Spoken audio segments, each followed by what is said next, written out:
Mga tol, siguro mula nung nagsagawa tayo ng reaction video no sa mga kaganapan sa West Philippine Sea, eto na siguro yung pinakamagandang balita na gagawa natin ng reaction video no.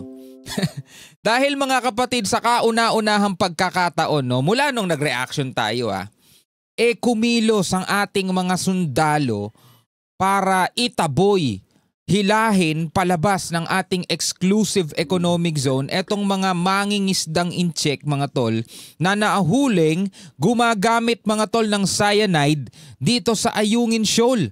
Yan ang ating tatalakayin ngayon at pag-uusapan. No? Samahan ninyo ako syempre.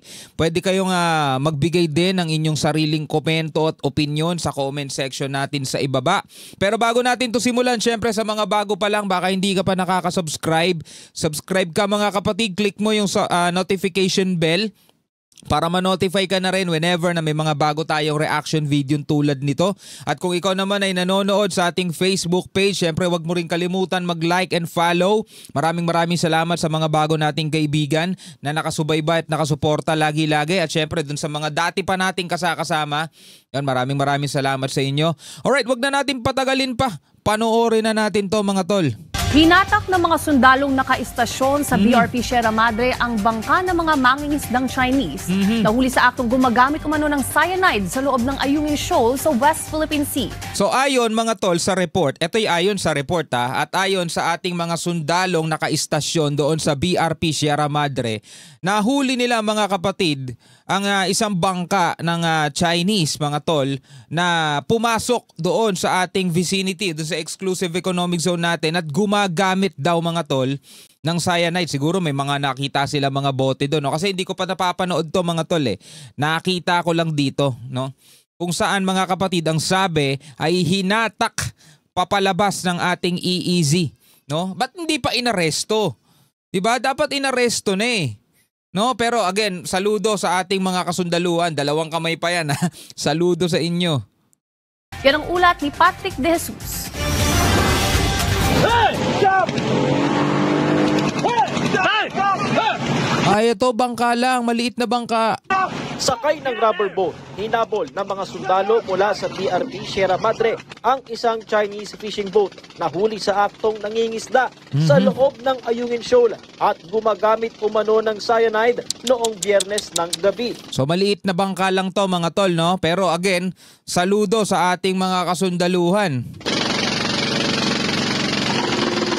Hindi kaagad huminto ang naturang Chinese fishing boat hanggang sa na-corner na ito ng isa pang rubber boat ng mga tropang Pilipino. Nakatatakas pa. Cyanide! Nang mapatay ang makina ng fishing boat, dito na nakita at nakumpiska ang mga bote na naglalaman ng hinihinalang cyanide. So mga kapatid, no, allegedly, ito yung mga cyanide kasi syempre hindi naman nila naiintindihan kung ano yung mga nakasulat dito sa bote. Pero siguro ipapatest nila yan. Syempre may mga patak-patak pa yan, may mga laman-laman pa.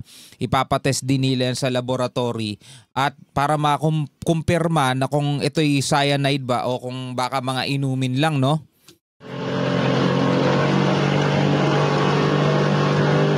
Hinatak ang bangka ng mga mangingisdang Chinese at ineskortan sila ng mga sundalong Pinoy palayo ng Ayungin Shoal.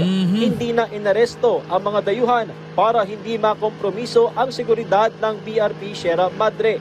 Ito kasi ang posibleng pagdadalhan sa kanila bilang pinakamalapit sa insidente. Okay, so parang ganito mga tol, kung ako tatanungin tama rin naman siguro yung desisyon nila para hindi makompromiso yung loob nung BRP Sierra Madre kasi yun ang pinakamalapit na pwede pagdalhan sa kanila kasi rubber boat lang to tapos bangka. So hinatak nila papalayo, hindi na nila dinala doon sa loob ng BRP Sierra Madre kasi syempre iaano pa nila yan dyan, di ba? Ilalagay nila yan dyan kung makatunog baka sugurin pa ng mga tropa nila yan, di ba? Ando doon sila. Tapos pakakainin pa nila yan, syempre magmamagandang loob tayo dyan. No, tapos makikita nila kung ano yung nasa loob ng BRP Sierra Madre. Maikikwento ngayon nila yun sa mga tropa nila kung sino man yung pwede nilang pagkwentuhan, di ba? Kasi pwedeng mga pakawala lang to pag dinala kayo sa loob ng BRP Sierra Madre, sabihin nyo sa amin kung ano yung makikita ninyo sa loob, di ba? Pwede yun No, tuloy natin. Dapat talaga maging tamang hinala tayo sa lahat ng pagkakataon, no? Tuloy natin. On a normal day, they could have been arrested. Kung hinuli mo yon, inapprehend mo yon, papakainin mo, iakyat mo sa barko, maghintay ka ng RORE bago mo i-transport to mainland Palawan, i-turn over mo sa provincial PCIE, Commission for Illegal Entrance, then it will add to the burden sa Sierra Madre. Kaya ang naisip ng tao, ito si judgment call, document everything, confiscate all the illegal paraphernalia at hilain palabas yung barko. It also speaks of the professionalism ng ating kasundaluhan na lalo pag sa gabi, mas nagmamatsyag sila sa kapaligiran nila. Okay, kung kayo tatanungin mga tol, syempre kailangan kasama tayo rito sa pagbibigay ng reaksyon.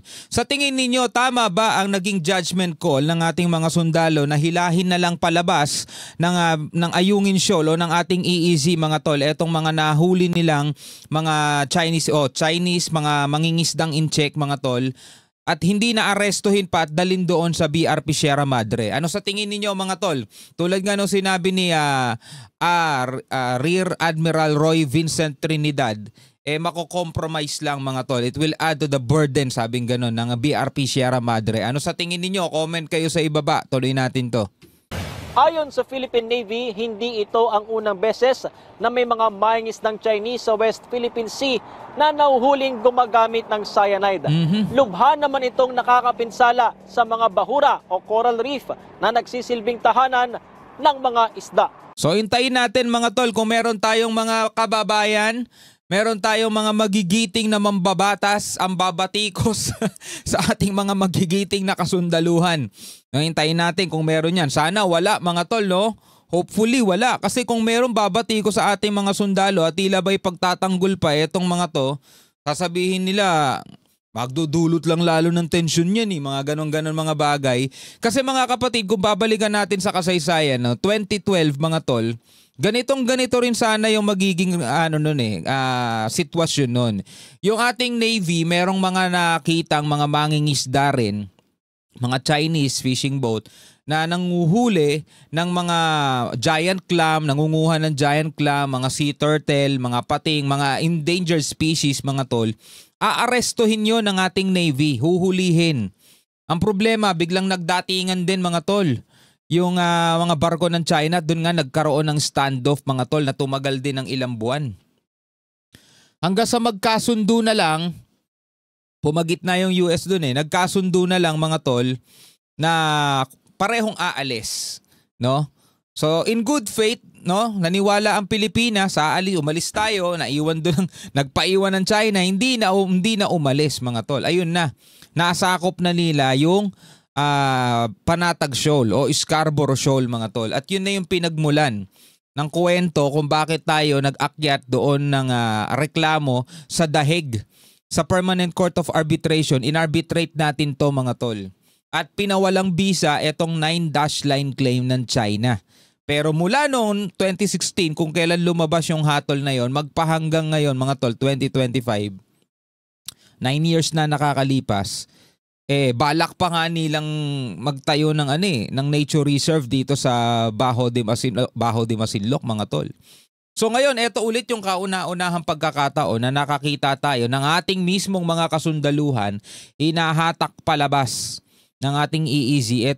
Although maliit na bangka lang naman to mga tol, syempre rubber boat lang naman yung pinadala natin dyan Pero diba, kumikilos na mga kapatid ang ating mga kasundaluhan, di na pwedeng parang naiiputan tayo sa ulo, diba?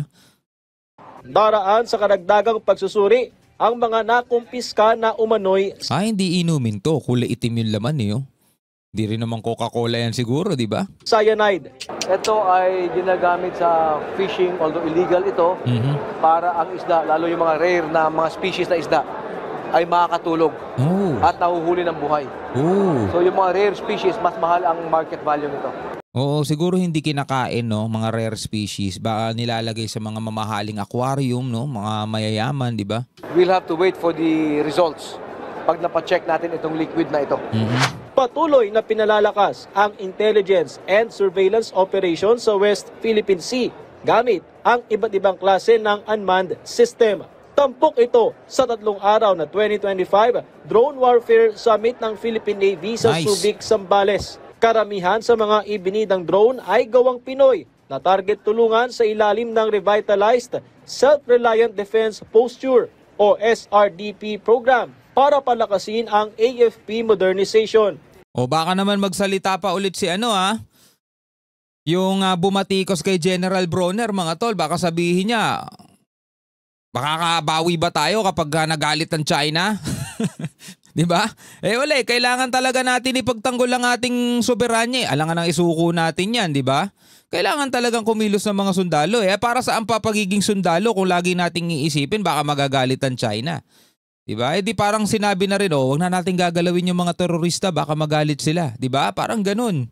We just started these efforts. Magandang pangyayari nga sa atin, naging batas na yung SRDP. Bago sa atin ito. That's why we want all the inputs, not only from our military organizations, pero kasama na rin yung ating the universities, the academe, local governments. Siyempre, isama na natin yung ating international partners.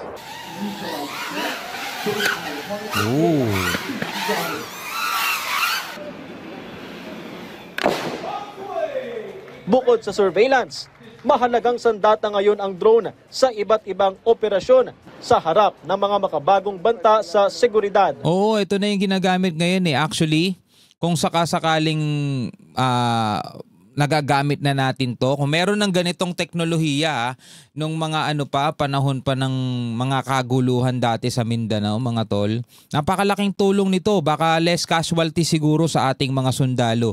Kasi hindi na nila kailangan hindi na nila kailangan pang ma-ambush, di ba? Kasi nga, drone na lang ang paliliparin nila.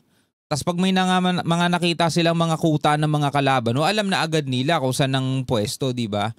Dati kasi kapag nagro-robbing sila halimbawa sa mga bundok, 'di ba, sa kabundukan, minsan doon sila tinatambangan Kaya ang dami ng mga sundalo natin dati ang nawala Patrick De Jesus. Alright mga kapatid, bilang mga Pilipino, ano ang inyong masasabi dito sa ating napanood na balita mula rito sa PTV Philippines? Ito nga ang nangyari mga kapatid, mga mangingisdang Chinese, no?